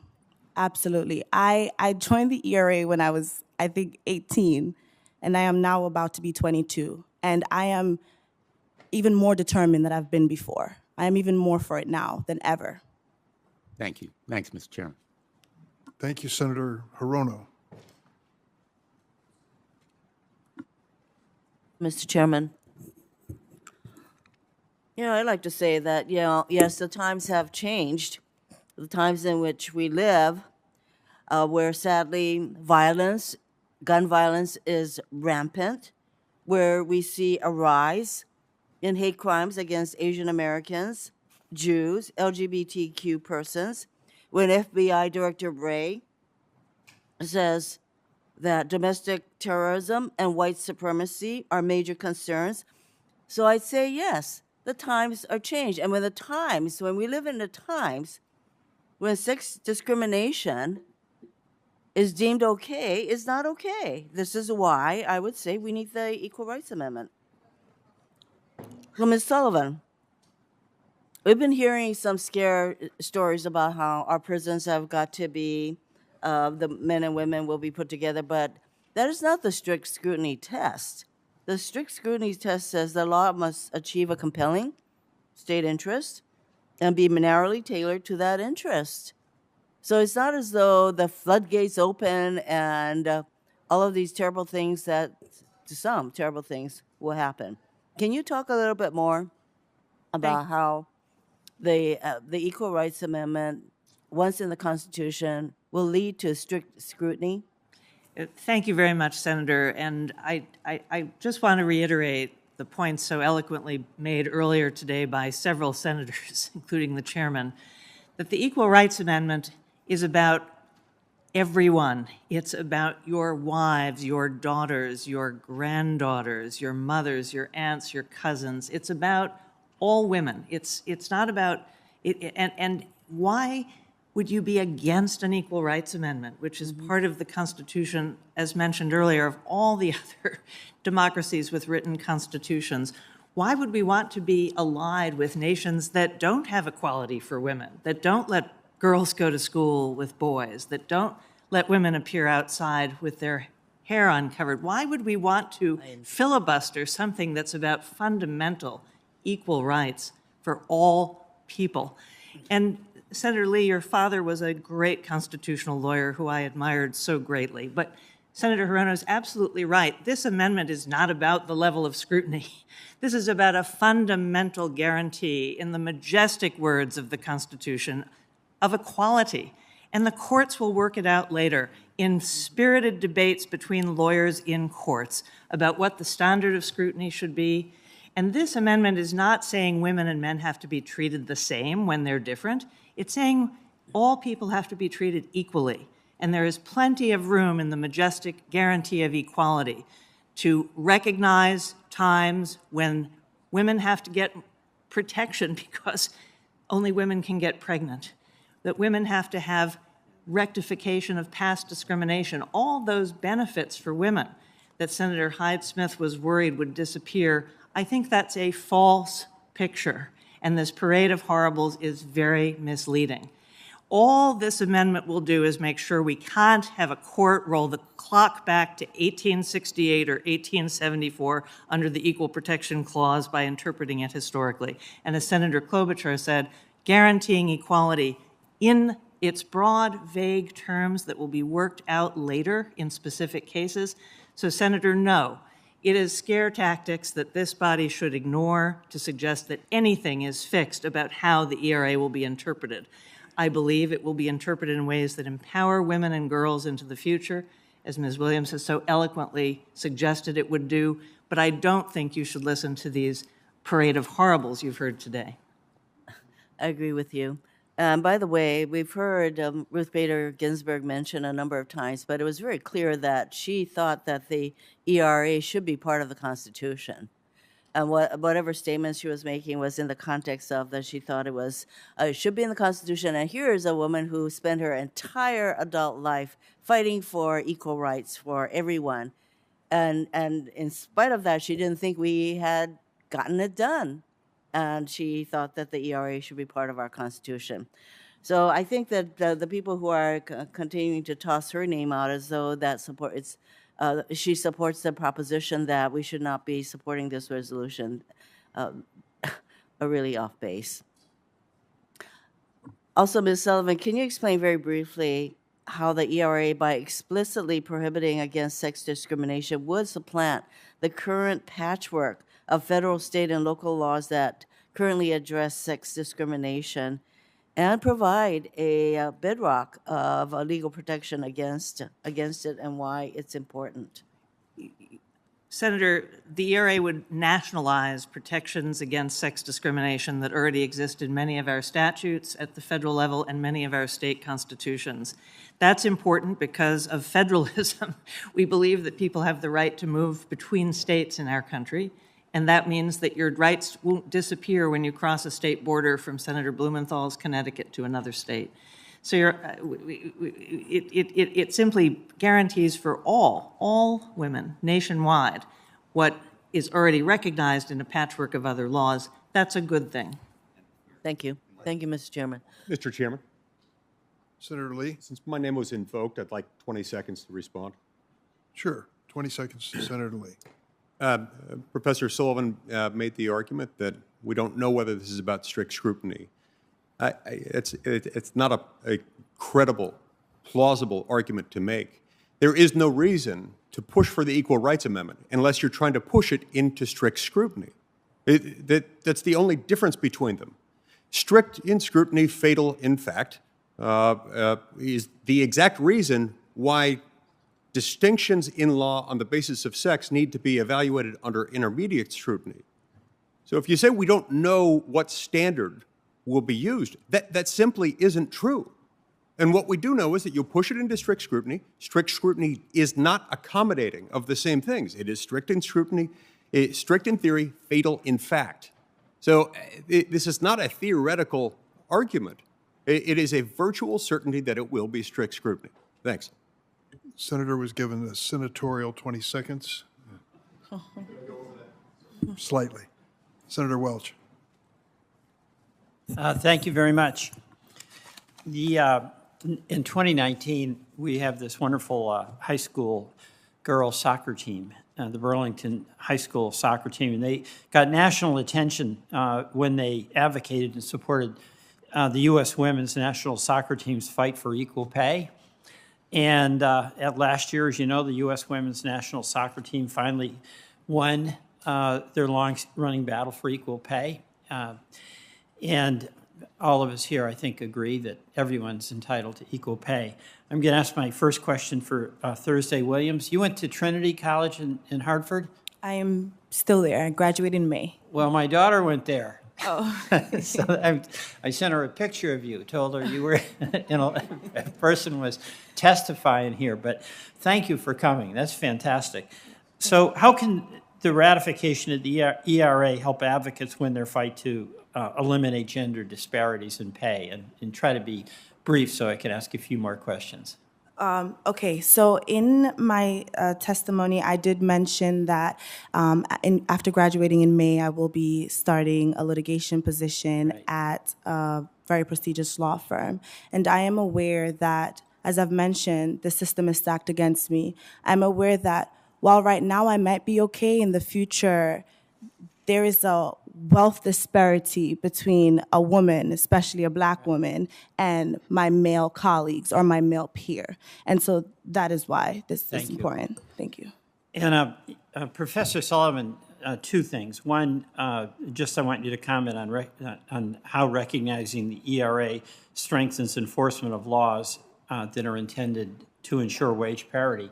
And secondly, you might just follow up on Senator Lee's a concern about having the amendment push analysis into strict scrutiny, because I'm not quite sure most of us know exactly what that has to do with the question of treating women equally and not being discriminated against on the basis of a gender. Well, thank you, Senator. To start with the second point, the ERA would simply make constitutional bedrock something we already recognize, which is women and men should not be treated unequally.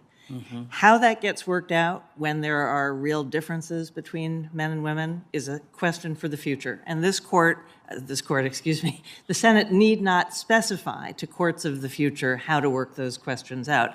I believe it will strengthen protections for women, all women, and it will not destroy any special protections women may receive now, as was suggested earlier. Okay, thank you.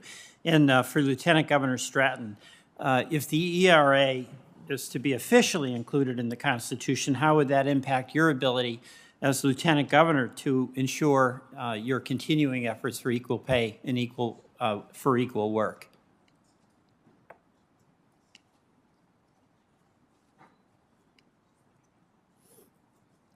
I don't know if you heard me. Did you hear the question? Yes, I did. There's a little bit of a delay. Thank you, Senator, for that question. I am proud to chair the Illinois Council on Women and Girls. And whether it's an issue of addressing equal pay or the pay gap or the wealth gap, whether it's an issue of access to health care, whether it's opportunities to help more women and girls enter the fields of science and math or access quality health care, there are so many issues that would allow us, with the foundation in our Constitution, enshrined in our Constitution, that says that no one should be discriminated against on the basis of sex. It would give us that starting point, that grounding and baseline to say whatever we fight for, we know it's a value of our country, it's enshrined in the Constitution, and now we can fight for rights for everyone to be equal. Thank you very much. Mr. Chairman, I yield back. Thank you, Senator. Senator Cruz. Thank you, Mr. Chairman. Welcome to each of the witnesses. Many judges across the country follow a straightforward mode of constitutional interpretation that is looking to the original public meaning of constitutional language. Original public meaning posits that the object of interpretation is the constitutional or statutory text as reasonably understood by the American people at the time of the provision's enactment. The ERA resolution was passed out of Congress in 1972, and it had a clear and unambiguous deadline. Every person in this room understands what that deadline was. And in 1972, every person understood it as well. In this Congress, I've reintroduced legislation that did not pass in the preceding Congress. I'm quite confident Chairman Durbin has reintroduced legislation in this Congress that did not pass in the previous Congress. Why do we have to do that? Because there's a deadline. When the previous Congress expired, legislation you introduced in the previous Congress is no longer before the Congress. Now, it's not only those of us in the room who understood the deadline to mean what the deadline actually says. In 1978, Congress passed a resolution extending the ratification deadline until 1982. If the original deadline wasn't valid, there would have been no need to extend it to 1982.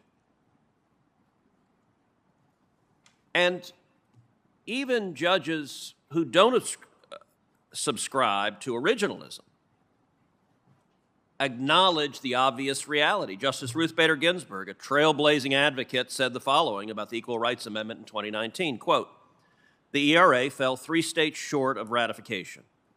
I hope someday it will be put back in the political hopper, starting over again, collecting the necessary number of states to ratify it."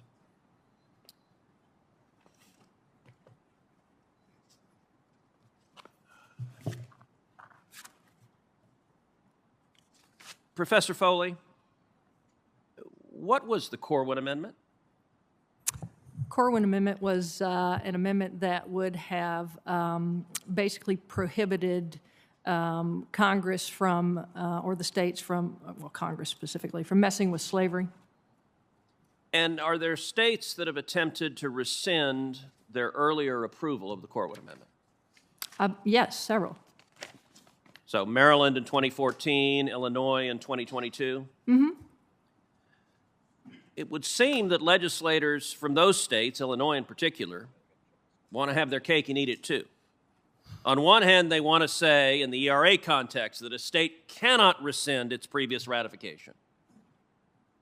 But at the same time, they want to be able to rescind their own ratification and conclude that doing so is perfectly permissible when it concerns a different topic, when it concerns slavery. Are those two positions consistent? Don't seem consistent to me. Professor Foley, have other constitutional amendments contained deadlines? Sure. Every constitutional amendment since the 18th Amendment has contained a deadline, except for the 19th, which is gender voting rights. So 8 of the last 9 amendments have had deadlines? Yes. Is there Supreme Court precedent that deals with Congress's ability to include a deadline when it provides instructions for ratification?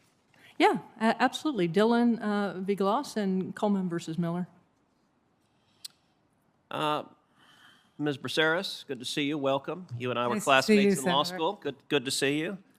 Let me ask you, when the original version of the ERA was introduced, what was the state of the law concerning discrimination against women, and what protections are there to protect women against discrimination today? It was very different. When it was introduced in the House first in 1971, and at that point, the Supreme Court had not yet decided Reed versus Reed, which is the famous case brought by the late Justice Ruth Bader Ginsburg that established that the Equal Protection Clause of the 14th Amendment prohibits government from treating similarly situated men and women differently. So that had not been decided when the ERA was first introduced. There were a lot of other laws that had not been passed to protect women. So there are today vigorous protections against gender discrimination. And let me ask you, both constitutional and statutory. Since my time has expired, let me just ask you, what are some of the potential consequences for American society if the ERA were ratified now into the Constitution? Well, I think one very important thing is that the meaning of the word sex was quite clear in 1971. Today, there are many people who are trying to argue that the word sex also includes gender identity. And so, Including the Supreme Court in Bostock. Right. So if the ERA were to be passed today, it would open up a whole host of areas to private women's spaces to men who identify as women. Mr. Chairman, I would ask unanimous consent to enter into the record a letter from Concerned Women of America concerning this amendment. Without objection. Thank you. Senator Ossoff? Thank you, Mr. Chairman, and thank you to our panelists for your expertise, for lending your experience and counsel to the committee. It was a century ago that the ERA was authored by Alice Paul and others. Nearly 50 years ago, my mother, who had just immigrated to the United States as a young woman, marched in support of the Equal Rights Amendment. Here we are a century after this was drafted, still not yet having made the amendment to our Constitution that protects against discrimination on the basis of sex. I'd like to ask each of you, beginning with you, please, Ms. Sullivan, if you can concisely articulate for us what you believe the impact would be on U.S. law, on state policy, on the provision of services to Americans, were this to be ratified and the Constitution thus amended. Thank you, Senator. It would guarantee that women cannot be treated as lesser than men, that girls cannot be treated as lesser than boys, that the privilege to attend school, to open businesses, to work, to prosper, to raise families cannot be changed on the basis of sex by government. And that guarantee would be built into the Constitution rather than relying on shifting and politically appointed justices of the Supreme Court to interpret. It would enshrine in constitutional law, not requiring reliance upon the latest jurisprudence or the disposition of Congress, the fundamental principle that there should not be discrimination on the basis of sex, correct? Exactly so, Senator. Professor Foley, same question for you, please. I think the most significant legal effect would be a shift from intermediate scrutiny to strict scrutiny. I think, as Senator Lee pointed out, that would mean that more laws and distinctions between men and women would be ruled unconstitutional than they currently are. I think the most obvious example would be the distinction between men and women today on selective service registration and military draft. Presumptively, those would be unconstitutional, that women would have to register and would be subject to the draft should this amendment go into effect. Another possibility would be, right now under intermediate scrutiny, it is possible to make distinctions between men and women based on their gender, particularly when women are pregnant, and there is concern about exposing an unborn child to some hazard in the workplace. And I'm not sure, I would assume under strict scrutiny that that would not be possible anymore. Thank you, Professor. Ms. Williams. So as a young person, I believe, well, this amendment will give me the tools to fight against workplace discrimination, workplace harassment.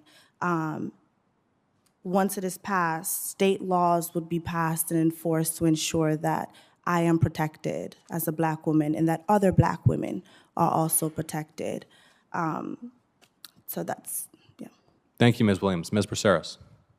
Well, sex discrimination and sexual harassment are already illegal in this country, and there are plenty of tools at the disposal of women who are victims to remedy those wrongs. That doesn't mean those things don't occur in our society today. They certainly do. But I'm happy that my 3 daughters live in a world where if they are discriminated against or harassed, they can bring a lawsuit to vindicate their rights.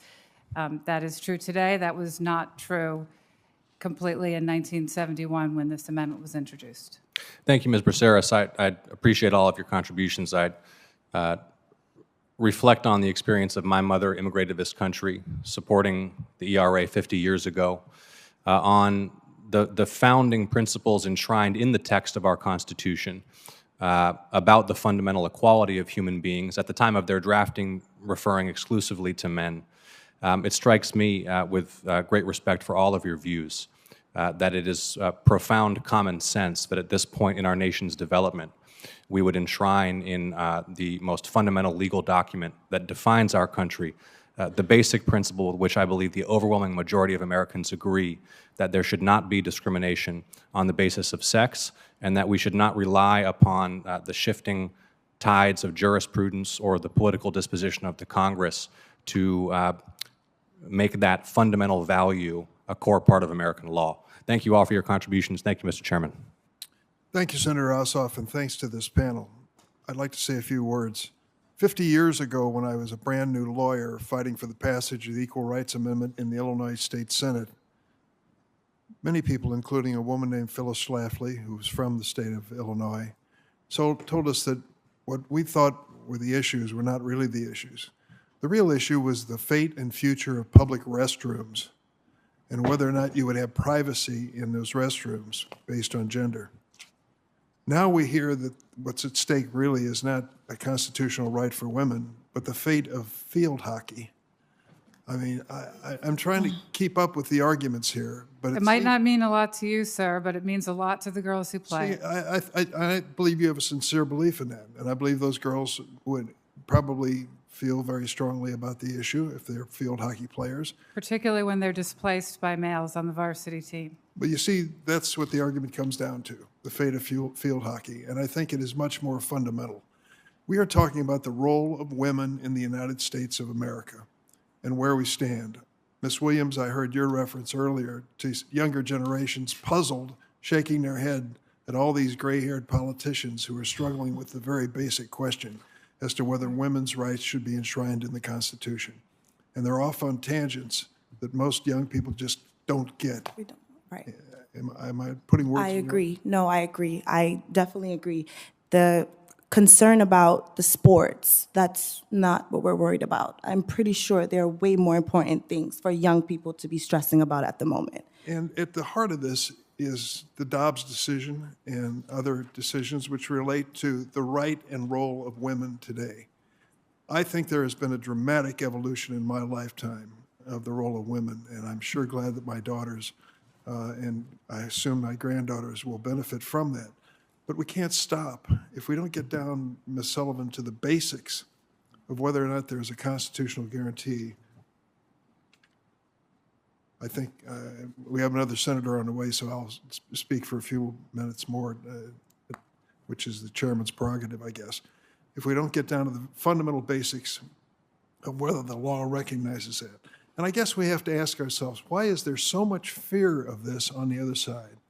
Why do they think this is so threatening in terms of families, the role of women? We hear about prisons and all these things. And yet, if you went to the basic question of should we maintain strict scrutiny when it comes to race, I haven't heard a single person here say, no, let's get rid of it.